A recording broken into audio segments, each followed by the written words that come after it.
Bueno, chicos, muy buenos días con todos. Julia, muy buenos días. Muchísimas gracias por su colaboración, su participación en esta ocasión con la charla Prevención de riesgos laborales en obras de saneamiento. Chicos, muchísimas gracias por su asistencia, por siempre asistir a la convocatoria que hace la SPOD en este ciclo de conferencias tecnológicas, un tema muy importante y de gran interés para ustedes en la carrera. Así que bienvenidos. Julia nos va a ayudar el día de hoy con esta charla. Ella es economista, tiene una especialidad en planificación y pronóstico de la Universidad Estatal de Kharkov, Ucrania. Ella es magíster en gestión tecnológica, tiene un diplomado en seguridad, salud y ambiente y es magíster en seguridad industrial y salud ocupacional de la Escuela Politécnica Nacional. Actualmente se desempeña como fiscalizadora residente de seguridad industrial, salud ocupacional y ambiente en la construcción del Metro de Quito en el consorcio de las empresas Metro Alianza y Ayesa Ingeniería y Arquitectura. Julia, muchísimas gracias, bienvenida. Chicos, bienvenidos. Patricia, buenos días a todos, estimados compañeros. Es un gusto para mí compartir en estos breves momentos, breves minutos. Vamos a compartir algo importante y relevante relacionado con las actividades que ustedes desempeñan, pero enfocado mucho en el tema de seguridad y salud en el trabajo, que es muy necesario para su integridad, para que cuiden su salud dentro de la realización de sus actividades. Gracias.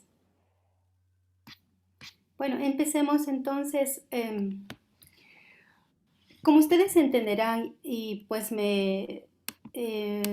comentándoles en el tema de la seguridad y salud en el trabajo, todo se fundamenta en el orden jurídico que existe y que regula y que norma todos los procesos de seguridad y salud en el trabajo.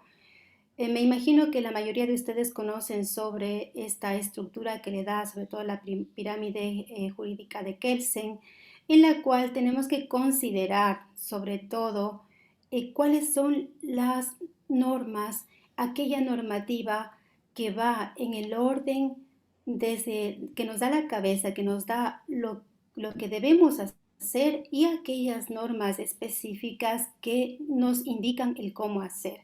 Empezamos entonces con la Constitución de la República, luego le siguen los convenios internacionales, las leyes dictadas por el legislativo, decretos ejecutivos, ordenanzas, acuerdos y resoluciones. Y finalmente pues tenemos reglamentos internos, tenemos normas, tenemos guías, tenemos instructivos. Recordemos siempre que las normas generales nos van a permitir saber qué hacer. Las normas específicas nos van a ayudar el cómo hacer. Ojo, si mencionamos, por ejemplo, el caso del Código de Trabajo, es una ley supranacional que en nuestro caso estaría un poco casi a la par de la Constitución de la República. Entonces es muy importante tomarlo en cuenta. Otro tips que les doy, por favores, pueden contradecir a las normas muy en cuenta. Entonces, bajo este orden jerárquico, hablando de la Constitución, nosotros lo que realmente, si revisamos en el tema de seguridad y salud, lo que vamos a encontrar es pues párrafos bastante amplios y generales y vamos aterrizando con la cuestión de la normativa de carácter específica. Tenemos pues así dentro de luego los convenios internacionales, el Instrumento Andino de Seguridad y Salud en el Trabajo y su reglamento que nos ayudan precisamente a ubicarnos en lo que son los sistemas de gestión de seguridad y salud en el trabajo. El Código del Trabajo, pues para muchos conocido, es lo que nos ayuda o reglamenta a ver cuáles son la responsabilidad que tiene el empleador con sus trabajadores, las obligaciones también de parte del trabajador hacia la empresa. Tenemos el tema de las indemnizaciones y que compromete justamente a la parte del IES, cuestiones de, por ejemplo, en el caso de invalidez, ropa de trabajo, la ropa, los EPPs, el uso de EPPs, las sanciones correspondientes. Entonces, sobre estos temas más específicos trata el Código de Trabajo. Código Integral Penal que ya les voy a comentar en un momento. Tenemos los códigos eléctrico ecuatoriano, el Código de la Construcción. Es decir, estos códigos, al tener que ejecutarse, tienen que ampararse en reglamentos. Y así tenemos que a través de los acuerdos ministeriales, AM significa acuerdos ministeriales, tenemos reglamentos ya para que puedan ser aplicados en cada una de las instituciones públicas, en la parte privada. Entonces, realmente para conocimiento de ustedes es importante que cuando iniciamos un proyecto, un trabajo en determinada área, es importantísimo tener claro cuál sería la reglamentación que yo tengo que utilizar, conocer de tal manera que no infrinja ninguna parte de la ley en cuanto a seguridad y salud. Entonces, como ven, tenemos los reglamentos, normas nacionales e internacionales al final, como el caso del INEM que quería comentarles, es también uno de nuestros organismos que nos proporciona también mucha base sólida técnica, muy específica sobre riesgos ergonómicos, sobre la parte mecánica. Es tan amplia que podemos entrar a estas páginas y consultar de manera gratis. Otras pues se debe pagar por ciertas normativas que ya han sido reguladas y han sido tomadas. No es que Ecuador se inventó, simplemente estas fueron tomadas ya de lo que existe a nivel internacional y pues el INE lo que hizo es apoyarse en ellas y reglamentar para nuestro país el uso. De la Constitución, como les comentaba, el artículo 326 es creo que el paraguas más grande que nos abarca en el tema de seguridad y salud en el trabajo, mencionándonos sobre el derecho que tenemos a desarrollar nuestras labores en un ambiente adecuado, propicio y que nos garantice salud, integridad, seguridad, higiene y bienestar. El del COIF, como les había mencionado anteriormente, ¿por qué cito? Porque ustedes deben conocer que hoy por hoy existe el homicidio culposo por mala práctica, es decir, el profesional de seguridad y salud, sea en el caso de que haya cometido un desacato, no haya infringido en el deber objetivo del cuidado o esté haciendo mala práctica de su trabajo, pues será sancionado, dice aquí, con pena privativa de libertad de 1 a 3 años, ¿no? Y será sancionado con pena privativa de 3 a 5 años en el caso de que se ocasione una muerte, ¿sí? Por acciones innecesarias. Vamos a hablar ahí de las acciones, condiciones subestándar que deben ser controladas precisamente por el técnico de seguridad. Así, chicos, pasamos a ver de manera global qué es lo que abarca la seguridad y salud en el trabajo. Tenemos 5 disciplinas que son seguridad en el trabajo, la higiene, ergonomía, psicosociología y la medicina.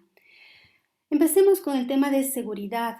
La seguridad, recordemos que siempre va a prevenir, es la disciplina inter y multidisciplinaria que me ayuda a controlar, a prevenir los accidentes laborales.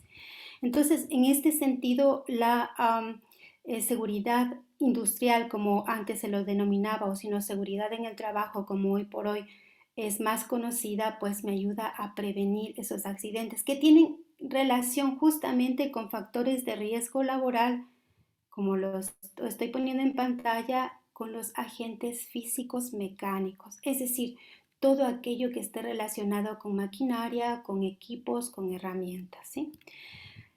Se subdivide estos factores de riesgo, pueden ser de agentes mecánicos y de agentes mecánicos físicos y de físicos no mecánicos. Dentro de la parte mecánica tienen mucho que ver aquel trabajo que se hace con las maquinarias y que ellos a su vez realizan este tipo de trabajos como son los movimientos de rotación, de traslación, de oscilación y también aquella maquinaria o equipos que me producen una proyección de partículas, ¿sí? O de materiales. Entonces, esto es lo que engloba la parte de seguridad industrial, es toda la relación que hay con la maquinaria, equipos y herramientas. ¿Qué es lo que puedo hacer en estos casos? Y bueno, en todos los casos de riesgos laborales, lo que debo hacer es identificar, medir, evaluar, controlar estos riesgos laborales. ¿Para qué? para que, por ejemplo, si estamos hablando de los riesgos mecánicos, yo no tenga, Dios no quiera, problemas de aplastamiento, de cortes, de enganches, de atrapamiento, de punzamientos, etcétera, etcétera. ¿Dónde lo controlamos? Tengamos bien claro, en la fuente, en los medios de transmisión y en el hombre. Dentro de la higiene del trabajo, que es otra de las disciplinas que abarca la seguridad y salud en el trabajo, tenemos lo que se denomina esta higiene del trabajo y que me ayuda a prevenir las enfermedades profesionales u ocupacionales, ¿sí? Entonces veamos estas dos disciplinas, estas disciplinas que me ayudan mucho a organizarme. En seguridad y salud en el trabajo me organizo. ¿Qué es lo que corresponde a la parte mecánica, que va a ser seguridad industrial, y cuáles aquellas áreas, aquellos factores de riesgo laboral que involucran o que están relacionadas con la higiene del trabajo?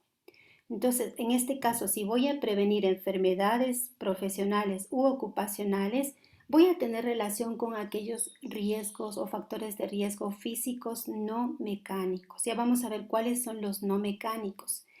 También en relación con los agentes químicos, biológicos, ergonómicos y psicosociales. Es decir, con estas dos disciplinas, dentro de ello hemos visto que abarcamos todo lo que habla de la seguridad y salud en el trabajo.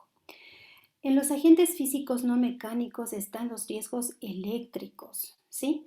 Riesgos eléctricos sobre todo. ¿Y por qué se habla para ustedes en este tema? Porque en lo que corresponde a la parte de obras de saneamiento, ustedes van a tener mucho que ver en este tema, porque en realidad, por ejemplo, las excavaciones hay que chequear este tipo de agentes que están presentes. También el ruido por el tema de la maquinaria, radiaciones, en este caso las ionizantes sobre todo, vibraciones por también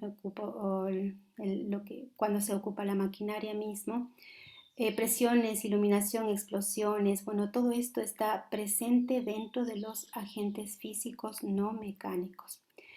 Tenemos también así en el desarrollo de su trabajo lo que corresponde a los agentes químicos. ¿Cuándo están presentes? Cuando hay gases, cuando hay polvo, cuando hay humos, cuando hay neblinas. Las vías de entrada de estos agentes químicos siempre recordaremos que son a través de la vía respiratoria, cutánea y digestiva. Y en base de ello pues se tomarán las medidas preventivas pertinentes que vamos a hablar más adelante. Estos agentes químicos también recordemos de que cuando llegan a ser tóxicos, cuando nos llegan a afectar, cuando dependiendo mucho del tiempo de exposición y del grado de concentración, es decir, de la dosis. Tenemos así también los agentes biológicos que están considerados dentro de los factores de riesgo que involucra a la higiene del trabajo, como son los virus, bacterias, hongos, sobre todo especialmente estos presentes en las obras de saneamiento. ¿Cuáles son las vías de entrada? Igual respiratoria, cutánea, digestiva, parenteral o sanguínea. Los principales daños por producto de la exposición a estos agentes biológicos pues van a darse infecciones, alergias o efectos tóxicos o intoxicantes, incluso la muerte, ¿no? Entonces, ojo con todo ello. Dentro de los agentes ergonómicos tenemos especialmente en el área de su trabajo lo que son las posturas forzadas. Manipulación manual de cargas, aplicación de fuerzas. ¿Por qué no le pongo movimientos repetitivos? Porque esto hay que tener muy en claro. Los movimientos repetitivos dentro de la parte ergonómica se dan, por ejemplo, en áreas donde tenemos trabajos en fabricación en serie. Entonces, es posible controlar movimientos de 4 o 5 veces en menos de un minuto. Entonces, ahí se considerarían como movimientos repetitivos y, por tanto, en cambio, en el trabajo que se relaciona con las obras de saneamiento, estos generalmente no se presentan. ¿Cuáles son las lesiones más frecuentes que pueden darse en el tema de ergonómico? Pueden darse trastornos musculoesqueléticos, pueden darse problemas en lo que es cuello, espalda, hombros, codos, muñecas, todo relacionado justamente con, por ejemplo, no sé si ustedes han visto, hay esas máquinas vibradoras, martillos, todas aquellas máquinas que me producen movimiento en todo mi cuerpo o mucho, tengo que hacer mucho esfuerzo con mis brazos, con mis manos. Entonces, eso es lo que va a dañar precisamente como es mi parte musculoesquelética. Dentro de las enfermedades profesionales, pues ahí podemos ver que se pueden dar tendinitis, tendinosinovitis, epicondilitis, síndrome del túnel carpiano, que es muy común, sobre todo en la parte administrativa del gatillo, bursitis, lumbalgias, que son también las más frecuentes en los trabajos de obra civil, de saneamiento. Los factores de riesgo derivados de la organización del trabajo, los psicosociales, en este tema también no nos vamos a adentrar mucho porque estos más tienen aplicación sobre todo en aquellos lugares donde se realizan actividades rutinarias, es decir, espacios cerrados, administrativos, sobre todo organizacionales. Entonces, para conocimiento general está bien, pero no vamos a detenernos mucho en estos aspectos. Bueno, ¿por qué el sistema de saneamiento es vulnerable? Primero, porque cuando se realice este tipo de trabajos, ustedes van a encontrarse en extensiones geográficas, van a tener eh, ubicaciones en zonas de riesgo, van a haber varias características de variables, componentes desde la parte ambiental hasta la parte, digamos, de la misma de construcción, ¿no? Muchos factores que realmente se relacionan para hacer los trabajos de saneamiento. Van a depender de otras dependencias, en este caso, por ejemplo, si hablamos de MAVs, de MOVs, de la empresa eléctrica, es decir, involucran a varios sistemas, varias organizaciones con los cuales se deberá coordinar previo a cualquier trabajo. Dificultades de acceso no siempre van a ser en lugares en donde tenemos una fácil accesibilidad. Habrá lugares en donde pues se tendrá que programar un trabajo en donde esté presente el técnico de seguridad, donde haya tal vez que tenga que comunicar a la parte de la empresa de metropolitana, sea la agencia de tránsito. Bueno, tendré que ver diferentes situaciones, diferentes escenarios, diferentes agentes con quienes tendré que coordinar el trabajo para poder acceder a esos sitios. Falta de medidas de prevención, en efecto, cuando se realizan trabajos de este tipo en obra civil mismo, por lo general el constructor, en este caso la persona, el profesional encargado de esto, no precisamente está viendo o está fijándose en las medidas de prevención que tiene que revisar, ¿no? Y en este caso es importante que él tome en cuenta la participación multidisciplinaria, es decir, el técnico de seguridad, el técnico de ambiente, eh, tratar de en lo posible que hacerse apoyar, que tenga toda la ayuda y la apertura de la gente involucrada. Entonces no es un trabajo de una sola persona. Entonces, ¿cuáles son las medidas preventivas que deben ser de manera general, ser aplicadas, ¿no? Primero, conocer y revisar las actividades programadas, identificar los riesgos, evaluar, controlar aquellos riesgos. ¿Con quiénes? Con todos sus participantes. Qué importante es que estén allí presentes quienes hacen el trabajo, la parte productiva, la parte de seguridad, la parte de ambiente, si tengo también alguien de relación comunitaria, porque cuando hacen ustedes estos trabajos tienen también que comunicar a la comunidad. Es importante que se las tome en cuenta y se les avise, porque caso contrario vamos a tener ciertos problemas fuertes en ese sentido. Lo primero, como les decía, en estas obras de saneamiento, recordemos que vamos a trabajar, vamos a estar en algún momento expuestos a tener el contacto con energías peligrosas. ¿Cuáles son estas energías peligrosas? Pueden haber varias: la eléctrica, hidráulica, neumática, la mecánica, la térmica y un conjunto o una combinación de ellas, precisamente relacionadas con el uso de maquinarias, el uso de equipos que pues al no estar controlados, al no tener un mantenimiento adecuado, al no tener una certificación del estado, de cómo están esta maquinaria. Al no tener también la certificación correspondiente del operador, operadores probados, calificados, pues realmente puedo tener muchas complicaciones. Entonces es importante tomar en cuenta todo ello. Entonces, una de las formas que puedo bloquear, puedo controlar las energías peligrosas, porque como les había dicho inicialmente, los riesgos laborales se pueden corregir en la fuente, en medio de transmisión y en el receptor. Entonces, una forma de controlar en la fuente las energías peligrosas es a través de la aplicación del bloqueo y el etiquetado. Sobre todo cuando voy a hacer trabajos que tienen que ver con reparaciones, mantenimiento eléctrico, mantenimiento de las máquinas, eh, cuando voy a trabajar en espacios confinados para que no me abran alguna válvula, alguna infraestructura que realmente puede dañar o puede perjudicar en el trabajo.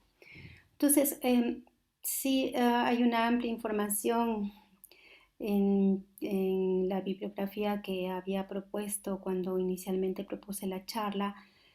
Les aconsejo mucho ingresar a la página web del Instituto Nacional de Seguridad e Higiene del Trabajo de España. También tiene muchísimo material que tiene España, nos proporciona todas las guías. Por comentarles también que en este caso el Reglamento de Seguridad y Salud en el Trabajo y Medio Ambiente, el Decreto Ejecutivo 2393, que me imagino todo el mundo lo conoce. Este documento fue justamente basado en la normativa española en 1986. Justamente llegó una comisión y pudo trabajar en este sentido. Entonces, la normativa española siempre nos ha servido, nos servirá, y es importante que pues acudamos eh, un poco más a conocer. Si necesitamos cuestiones específicas, podamos consultar. Tiene miles y miles de documentos, casos prácticos que nos puede ayudar muchísimo a aplicarlos. También existen otros organismos como la OSHA, por ejemplo, de Norteamérica. Es un organismo que también dedicado como más o menos similar al Ministerio de Trabajo aquí, que tiene su reglamentación que administra el tema de la seguridad e higiene en el trabajo. Entonces también nos da muchas pautas para poder realizar los trabajos de manera correcta, de manera segura, ¿sí? Entonces, consultemos todo ello. Dentro de la construcción y obras públicas, lo que tenemos este documento también que nos ayuda mucho, el Reglamento de Seguridad y Salud para la Construcción y Obras Públicas. Sobre todo les pongo y les cito en el tema de permisos de trabajo, porque para el control de estas energías peligrosas, aparte del bloqueo y etiquetado, también nos sirven los permisos de trabajo. Y bueno, y ustedes dirán, pero ¿y de qué nos puede servir un documento, papeles? Miren, sobre todo en los permisos de trabajo, lo importante en ello es que cito la actividad, cito el tipo de riesgo al que estoy expuesto, cito a los responsables. Ellos tienen los participantes, es decir, el ejecutor, la persona del técnico de seguridad, las personas que van a estar involucradas en el trabajo tienen la obligación de firmar ese documento. Entonces, Dios no quiere en el caso de un incidente, no así hablemos de un accidente, pues este es un documento mandatorio en el cual se va a especificar, se va a evidenciar que tengo un respaldo en el cual antes de hacer un trabajo yo pude revisar las condiciones de seguridad de ese lugar, del área de trabajo a donde voy a ingresar. Entonces es importante tener una documentación de respaldo, porque recordándoles tenemos también el tema del COIF, en donde ya hay una cuestión de pena privativa, ¿sí? Una sanción también económica. Entonces tenemos que tener siempre respaldos en la documentación posible. Dentro de las obras de saneamiento, los trabajos de alto riesgo que debemos considerar en ellos son los espacios confinados, trabajos en caliente, en altura y zanjas. Estos, sin lugar a duda, tienen que contar con sus debidos permisos de trabajo. Espacios confinados, se lo explica en su definición de la Nota Técnica Preventiva 223, son aberturas limitadas a una ventilación natural desfavorable. Puede darse atmósferas deficientes en oxígeno, ¿sí? Estos pueden ser abiertos o cerrados. Abiertos, como está en el caso de la foto que ustedes ven, tiene un espacio bastante amplio en cuanto para que haya la ventilación natural. Sin embargo, está trabajando dentro de esta fosa, ¿no? Entonces, eso sería un espacio abierto o espacio confinado abierto. Los cerrados son aquellos en los cuales tengo mucha dificultad para ingresar, tengo que tomar una postura forzada para el trabajo. Esto tiene que ver mucho con trabajos en túneles, en alcantarillas, en cisternas, en calderas, en hornos. Entonces, es mucho más difícil trabajar en espacios confinados cerrados.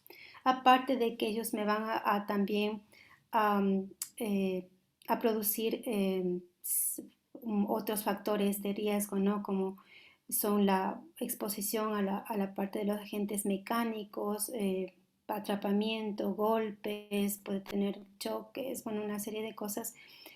También puedo tener caídas a distinto y al mismo nivel, puedo, por la parte ergonómica, malas posturas, eh, puedo tener un ambiente caluroso o frío que está relacionado con los agentes físicos, biológicos, lógicamente, ahí ustedes más que nadie, me hubiese gustado compartir, si tuviésemos más tiempo, me hubiese encantado saber su opinión respecto de ello, porque justamente en esta parte de los riesgos biológicos es muy visible, es bastante preocupante el tema de la contaminación que puede darse por el contacto con este tipo de riesgos, ¿no?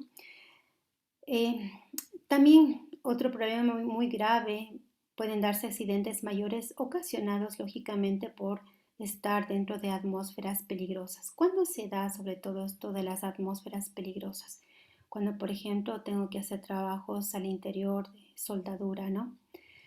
Y también cuando tengo químicos, cuando hay sustancias en descomposición que por largo tiempo no haya sido ventilado el lugar, y pues puedo tener también problemas de intoxicación y pues de explosiones.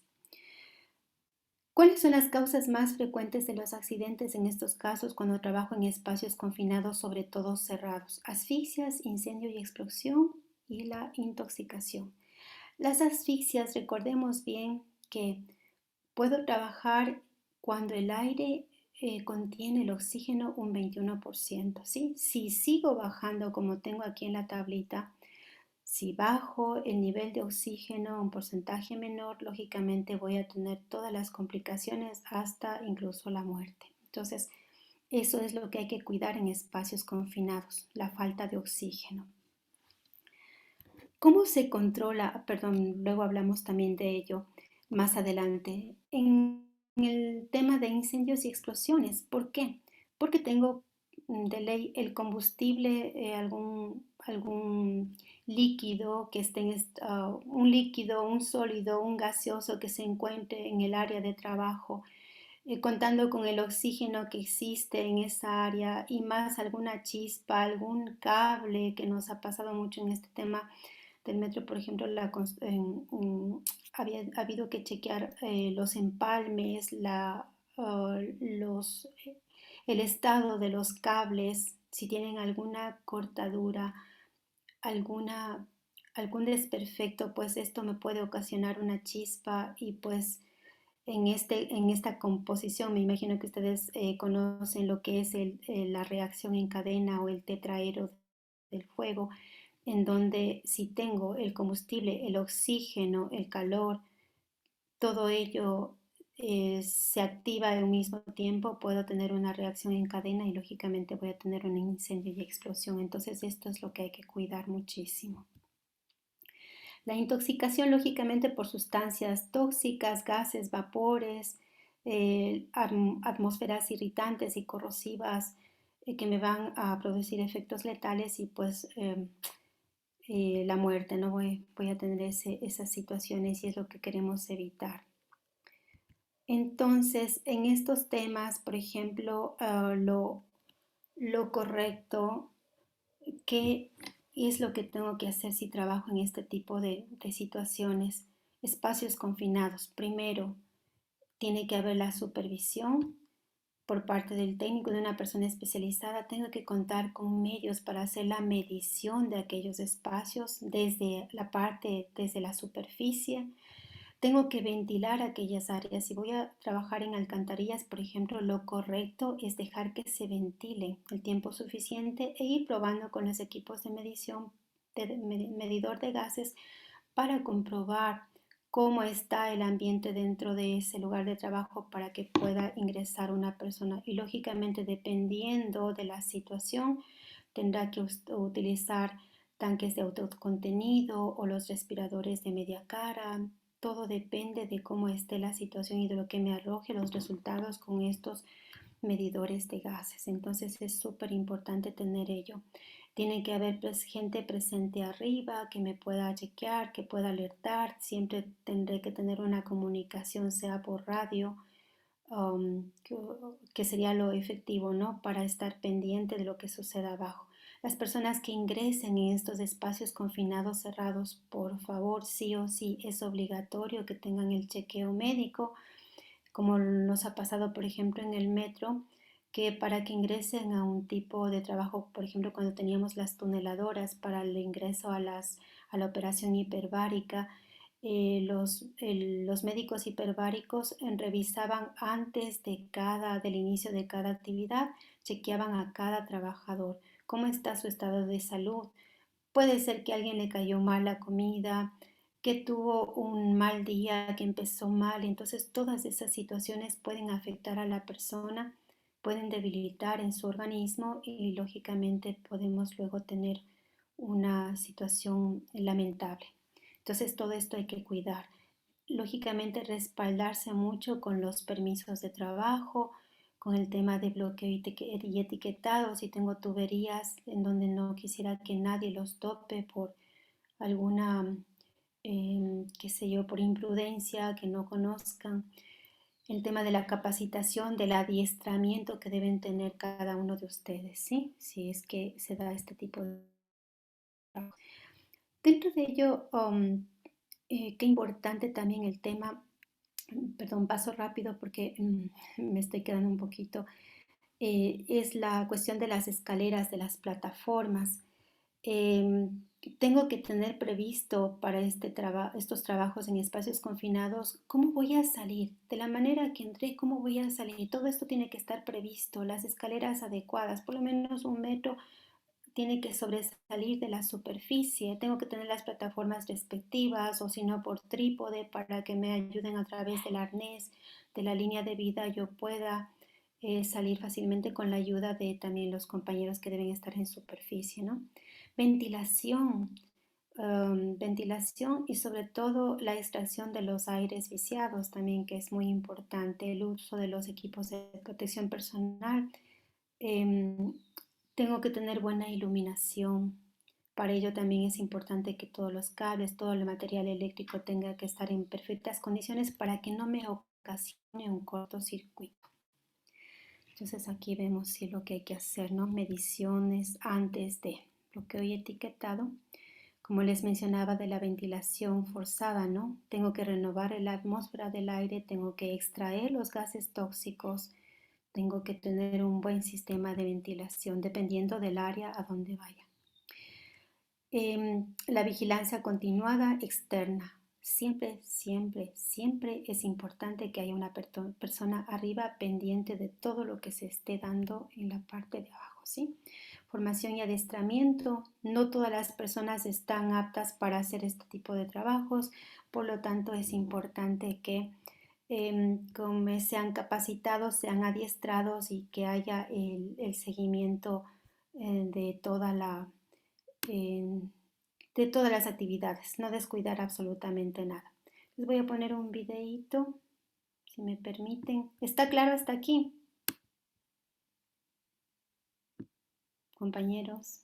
Sí, ¿Sí? sí se observa, ajá. Gracias, Julita. Perdón un ratito. A ver aquí, vamos a mover. Listo. La adopción de medidas preventivas debe efectuarse tras una escrupulosa identificación y evaluación de todos y cada uno de los riesgos existentes.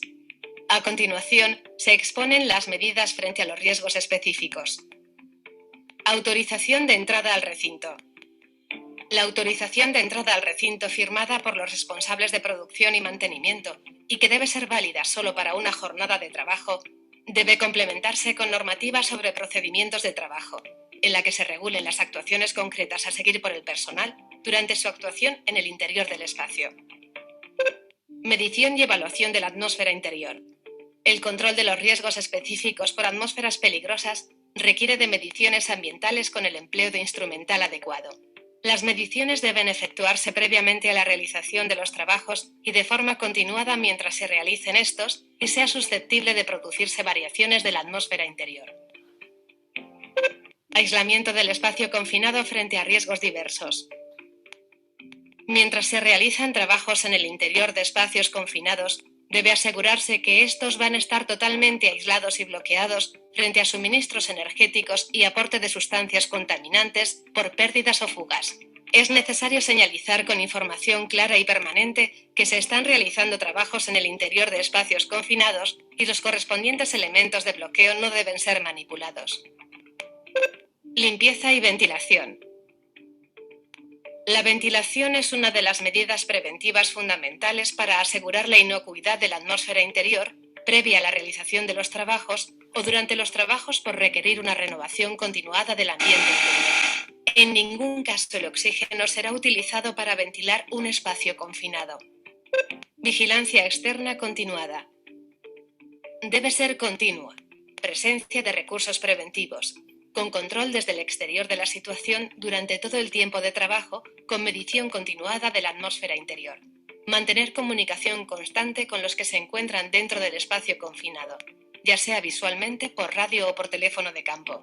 De surgir una situación en la que se requiera la entrada de emergencia, el vigilante no debería entrar hasta después de que haya llegado ayuda adicional. Formación del personal. Dado el cúmulo de accidentados en recintos confinados debido a la falta de conocimiento del riesgo, es fundamental formar a los trabajadores para que sean capaces de identificar lo que es un recinto confinado, la gravedad de los riesgos existentes y los equipos de seguridad, colectivos e individuales, necesarios en cada situación. Es esencial. Perdón. Entonces, en resumen de lo que corresponde a los espacios confinados, ¿no? Pasemos a lo siguiente. Respecto de los trabajos en caliente, también es importante considerar de que todo aquello que me genere chispa, yo voy a tener una probabilidad de que suceda un incendio, una explosión, quemaduras. Entonces, ¿cuáles son las recomendaciones? Nunca soldar en la proximidad de líquidos inflamables, gases, vapores, metales con polvo, mantener el lugar aireado, bien ventilado. Nunca soldar cerca de materiales inflamables o de combustibles. Desde luego, permisos de trabajo. Recalcaré todo el tiempo porque es lo que hacemos en el metro.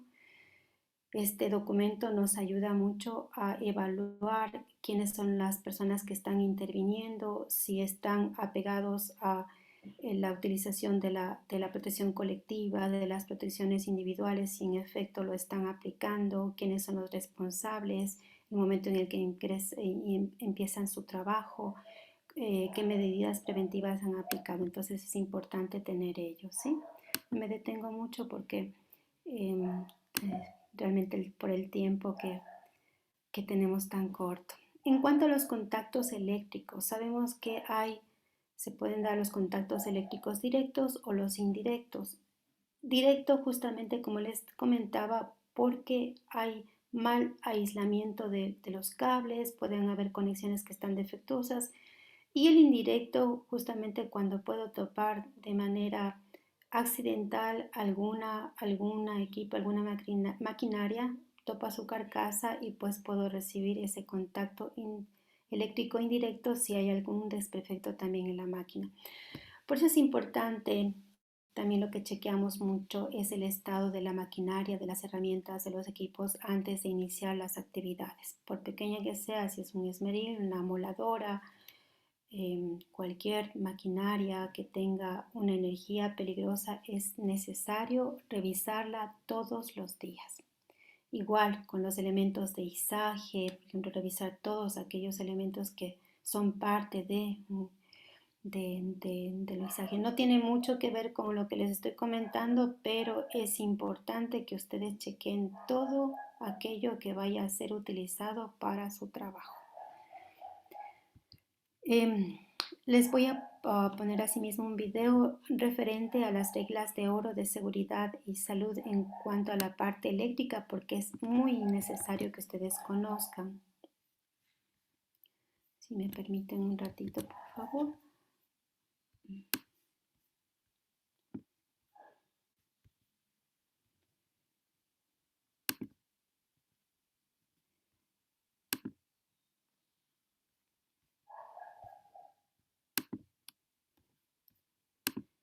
Perdón. La adopción de medidas preventivas debe efectuarse tras un escrutinio.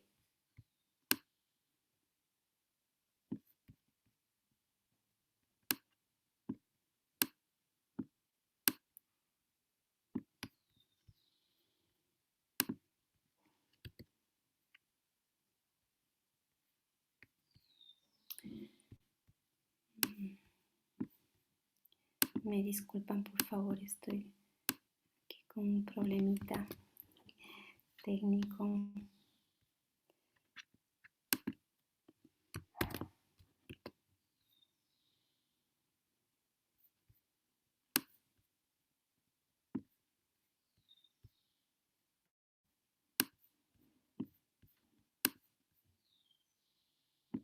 ¿Lo ven bien?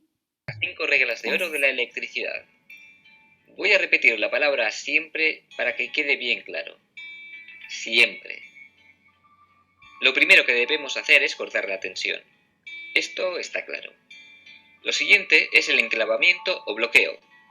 Esto es asegurarse por medios mecánicos de que no hay forma de reconectar sin que nosotros nos enteremos. Es decir, usamos los aparatos de corte correctos a lo que estemos haciendo y luego cerramos todo bajo llave y nos llevamos la llave. Normalmente los aparatos de corte están en una caja con cerradura, pero suele ser una buena costumbre llevarse un candado propio, porque si estamos en un lugar desconocido, no sabemos si hay alguien con llave de esa caja al que hayamos dejado sin electricidad, y que lo primero que hará en cuanto se le apague el ordenador será ir a conectar. No hace falta que explique lo que pasa si estás metiendo mano a la instalación y otra persona conecta la tensión. Si estamos en casa, esto no suele hacerse porque la caja de protecciones no tiene candado. Lo que sí podrás hacer es, por ejemplo, avisar a todas las personas que haya en casa de que vas a cortar la electricidad y luego cerrar con llave la puerta de casa, para que si llega alguien de fuera tengas que abrirle tú y decirle lo que estás haciendo. La tercera regla de oro es comprobar la ausencia de tensión. No basta con cortar la tensión. Hay que asegurarse de que en verdad no hay tensión. Podríamos haber cometido un error. Podríamos tener circuitos mezclados. Se nos podría estar induciendo tensión de otro circuito. Pueden pasar muchas cosas peligrosas. Así que, antes de meter la mano, hay que meter el multímetro. La cuarta regla de oro es poner a tierra y en cortocircuito. En cualquier instalación bien hecha, todas las partes susceptibles de ponerse en tensión, como puede ser una barandilla metálica que pase cerca de un cable, deben estar conectadas al cable de tierra. Así, si hay un accidente y se ponen en tensión, nadie morirá electrocutado. Pues bien, cuando vamos a trabajar sobre una parte del circuito que hemos desconectado, también debemos asegurarnos de que no se vaya a poner en tensión por accidente. La forma de hacerlo es conectar todas esas partes entre sí y también a tierra. Así, si pasa algo, la corriente se irá a tierra y no moriremos electrocutados. La última regla de oro es señalizar la zona de trabajo. Si está claro lo que estamos haciendo, nadie intentará conectar la tensión y nadie que pase cuando hayamos salido un momento a por esa herramienta que nos falta, tocará algo peligroso. Entonces está claro también con el tema de los riesgos eléctricos, ¿no? Espero. Estimados amigos, si están allí. ¿Sí? Me quedó claro. Muchas gracias. Sí, quedó claro. Bueno, trabajos en altura, compañeros, cuando también es otro de los riesgos que son calificados como altos, ¿no? Sobre todo cuando hago trabajos de alturas superiores a 2 metros. Esto lo considera este Instituto Nacional de Seguridad y Higiene del Trabajo de España, y para nosotros, de acuerdo al Reglamento de Seguridad y Salud de la Construcción, en el artículo 62 lo establece de 1,80 metros. Entonces, aquí es 1,80 metros. A raíz de ello, si es que hago un trabajo a partir de esta altura, pues ya se considera un trabajo peligroso y es de altura. ¿Qué es lo que tengo que hacer? Pues tomar todas las medidas precautelares, como son cuestiones de lo principal, la protección colectiva. Protección colectiva para trabajos en altura. ¿A qué se refiere? A colocar redes, a hacer trabajos en lo posible, utilizar man lifts, utilizar escaleras de scissor donde tengo una protección, una baranda que realmente me va a ayudar a que yo no tenga un accidente. Y en la parte individual, la protección a través del arnés, de una línea de vida bien anclada, que tenga sus respectivos chicotes. Chicotes se le llaman estas, no sé cómo disculpen el término común en la parte constructiva, lo dicen chicotes, esta especie de tuercas que lo aseguran bien a la línea de vida, ¿no? Tiene que estar muy bien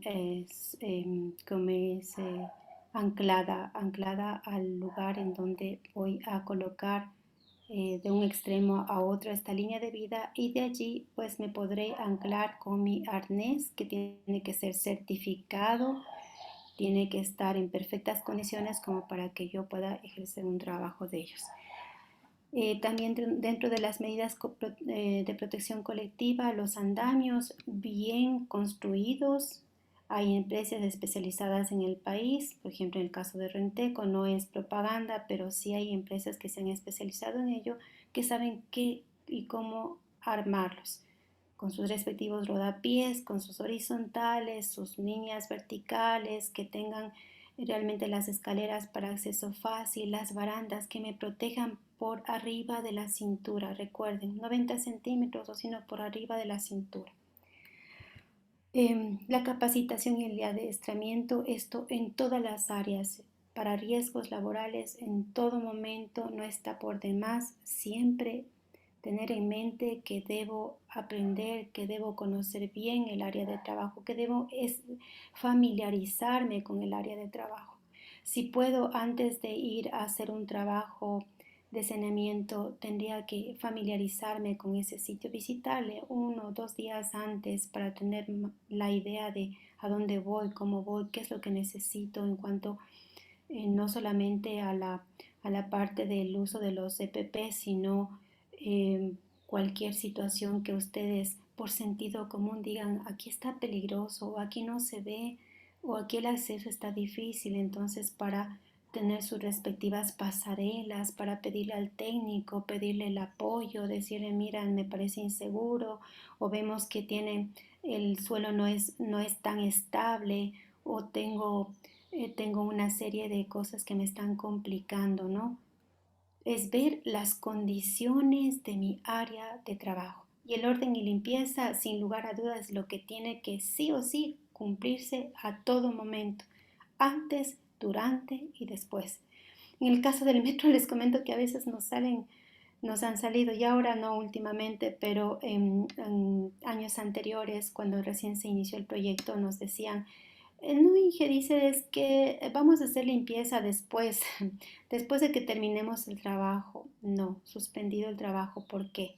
Porque el desorden, el hecho de que tenga cualquier herramienta, cualquier equipo, cualquier material, madera, estructuras metálicas, tubos, todo ello, si está todo revuelto, si está todo en el paso, me puede provocar un accidente, ¿sí? Voy a resbalar, voy a tropezar, ha ocurrido de hecho, o sea, es una cuestión que les comentaba, ha ocurrido, que alguien se tropiece, que alguien se resbale, que alguien se caiga. Entonces, qué importante es tener y contar con el orden y limpieza en todo momento. Ustedes dirán, pero no, solamente eso en obra, no, es en el área de trabajo, o sea, que van a hacer un trabajo en la acera, va a ser en un campo, donde sea, siempre habrán cosas que me estorben y lo importante es conservar el orden y la limpieza.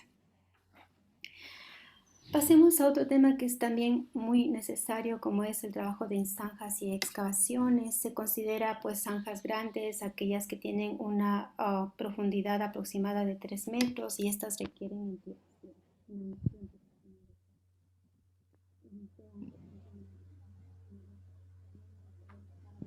estrecha y un señor tratando de colocar una tubería. ¿Qué es lo malo aquí? Lo malo es que, por ejemplo, tengo acumulada tierra. Esta tierra en el menor momento puede venirse encima. Entonces, ¿qué es lo que necesito? Siempre verificar esas condiciones para hacer entibado, para retirar esa tierra, colocar por lo menos a 1 metro de distancia. No puedo trabajar en esas condiciones, ¿sí? Y la supervisión de una persona desde arriba para que también vaya guiando, por lo menos una persona, cuando deberían estar más también ahí verificando a todo tiempo qué es lo que se realiza. Tengo zanjas medianas, pequeñas, no me voy a detener mucho en ello porque realmente por el tiempo, pero la idea es darles tips que ustedes puedan tener una precisión de lo que se ve realmente en campo y qué es lo que deben considerar como situación de riesgo. ¿Qué se puede dar? Atrapamiento, caídas al interior de la excavación, desprendimiento de los materiales. Mire cómo están estos señores parados al filo, algo que no debe suceder jamás, ¿sí? Entonces, qué importante es alertar para que no sucedan este tipo de cosas. Intibación, como les había dicho, prohibir a las personas que se acerquen, mantener el orden y la limpieza, colocar materiales de intibación como corresponde. Si me dicen que a partir de 1,50 m tengo que intibar, pues lo tengo que hacer. El tema de las pasarelas también, sobre todo si estoy ubicada ya a unos 2 metros, tengo que construir este tipo de pasarelas que tendrán por lo menos unos 60 centímetros de ancho, 90 centímetros de que me protejan estas barandas. Todo ello, por ejemplo, se encuentra en el reglamento 2393. ¿Qué más tengo que controlar? Cuando están los vehículos, cuando hay, por ejemplo, están las volquetas, está la maquinaria pesada, está haciendo la retroexcavadora, está con su pala, está sacando material, jamás se debe estar, no deben estar ahí presentes ningún trabajador. Lo que dice la regla, por lo menos a 1,5 veces de la longitud del brazo de la retroexcavadora de esta maquinaria, es la distancia que debo mantener. Entonces es distancia, es tener esa precaución de no pararme en el giro del radio de la máquina, no tener con material que no necesito precisamente, que puedo tropezar y puedo caer, no pararme frente a lugares en donde no están tan estables, ¿no? Reglas de oro, les dejo ya para eso, para su lectura. Les he procurado hacer un resumen bastante escueto, específico sobre lo que tienen que respetar en el tema de la excavación. En relación con los productos químicos también, pueden ustedes tener a lo mejor este tipo de contactos. Y lo importante en el manejo de los productos químicos es siempre asegurarse de verificar las hojas de seguridad de esos químicos. Ahí voy a establecer qué tipo de químico es, cómo lo tengo que almacenar, qué tipo de elementos de protección personal los necesito, cómo debo transportar esos elementos, ¿sí? Entonces es muy importante las hojas MSDS, identificar o utilizar las hojas HMIs también, que es lo que utilizamos en el metro, algo parecido a lo que es el rombo de la NFPA, que pues lo tenemos también a disposición. En cuanto a los riesgos biológicos, lógico, voy a tener algunas enfermedades, modos de transmisión en el trabajo que voy a realizar y lo importante es presentar barreras físicas que están relacionadas precisamente con el uso de los EPPs, la ropa de trabajo, las barreras químicas, que voy a tener que utilizar algunos desinfectantes antes de ya salir del trabajo, ¿no? Precauciones universales, la higiene personal que es muy, muy necesaria y algo básico, ¿no? Barreras biológicas, vacunas, sea de la hepatitis, a lo mejor en algún lugar necesiten vacuna contra el tétanos y bueno. Levantamiento manual de cargas. En el tema de riesgos ergonómicos también es necesario considerar este tipo de trabajos para no tener lesiones musculoesqueléticas. Si me permiten, les paso este videito que también es muy práctico. No sé, con ello ya terminaríamos la clase.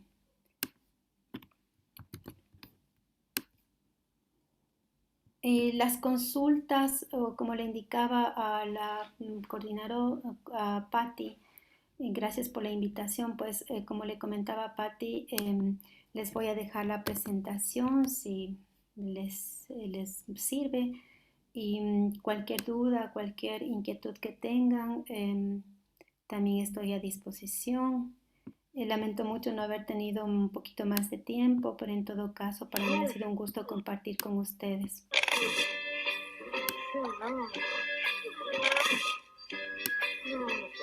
¿Ven bien? Sí, se observa, Julita. Sí, gracias.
Dentro del resumen, algo que les quería, con ello ya concluyo, perdón, es el tema de los principios o reglas de oro para seguridad y salud. Pues respetar la debida normativa, como les decía, todo tiene una secuencia, va desde la parte deductiva hacia la inductiva, lo que haya aplicado la empresa hay que respetarlo, orden y limpieza, herramientas y equipos en buen estado, certificaciones tanto de los operadores como de las máquinas, no improvisar nada, utilizar los EPPs y también usen el sentido común, que en realidad sí nos alerta de muchos accidentes. La señalización de obras, utilizar señalización preventiva, informativa, obligatoria, prohibición. Decirles preventiva, lo que está con amarillo, la rotulación amarilla, la informativa verde, obligatoria todo lo que se relaciona con los usos el uso de los EPPs, de prohibición rojo por lo general. Entonces es lo que tenemos que hacerlo. Orden y limpieza, que ya les había comentado por qué motivos es necesario utilizarla. Y al final, la medida de control en el receptor es el uso de EPPs, ¿no? Es incómodo, es un poco hasta frustrante, Hay trabajadores que dicen, pues no veo bien con las gafas, me estorban los guantes. Y en realidad es así. Hay que estar en campo para saber realmente lo complicado que es ello, pero frente a eh, todas las acciones que podamos tener para contrarrestar, para protegernos, para prevenir el tener un accidente, pues sea bienvenido. Muchas gracias a ustedes por la atención, les agradezco mucho y una buena tarde. Muchísimas gracias, Julita. Tu aporte, estoy segura de que los chicos lo tienen muy, muy en cuenta. Muchas gracias por la información, las diapositivas, lo que ahora pues nos has comentado en base a la experiencia que tienes. Julita, muchísimas gracias de parte de la Escuela Politécnica Nacional y su Escuela de Formación de Tecnólogos. Entendemos que tienes tus ocupaciones, tienes que reunirte ya. Te están convocándote justamente en obra. Así que agradecemos mucho, mucho tu participación, muy valiosa, el aporte. Muchísimas gracias. Espero que no sea la única la oportunidad en que te podemos tener en una charla y si Dios lo permite, pues ojalá en algún momento se pueda realizar algo en cuanto a una visita. Ojalá que así sea. Muchísimas gracias, Julita. Gracias a ustedes, gracias a ustedes. Ha sido un gusto y un honor compartir con estudiantes de la Politécnica Nacional. Yo también estuve en la maestría de la Politécnica Nacional y pues soy muy, muy agradecida con la Poli por los conocimientos recibidos. Gracias a ustedes, un abrazo y que estén muy bien. Muchísimas gracias, Julita. Bye.